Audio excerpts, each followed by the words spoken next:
Okay, question number 2. So, which is a vector quantity? Pressure. What is pressure? Pressure is given by force by area. What is force? Force is a vector and area is also a vector. Okay. So, therefore, vector by vector division is not possible. So, this is not a vector. Okay. And then electric current.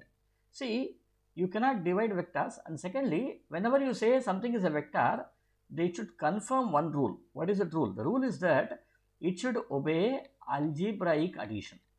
Sorry, vector addition, not algebraic. It should obey vector addition. A vector is something which obeys vector addition. So, what is vector addition?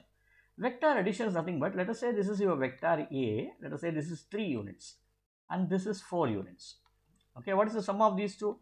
This should be 5 units. Okay, now let us say current, for example. I have a wire which carries 3 amperes over here. I have another wire which carries 4 amperes over here.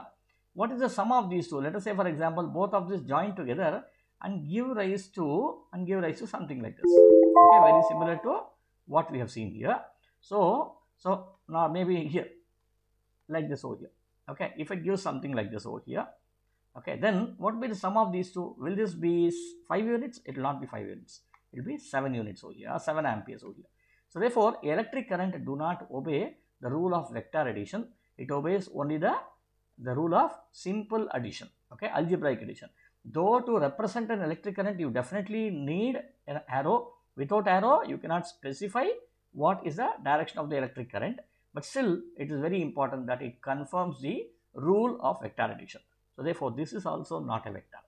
Temperature. Temperature, we can say higher temperature, lower temperature, which is very similar to that of the potential differences. Okay, so this is also not a vector, and magnetic field is the only vector that is being seen in this group. D is the right answer.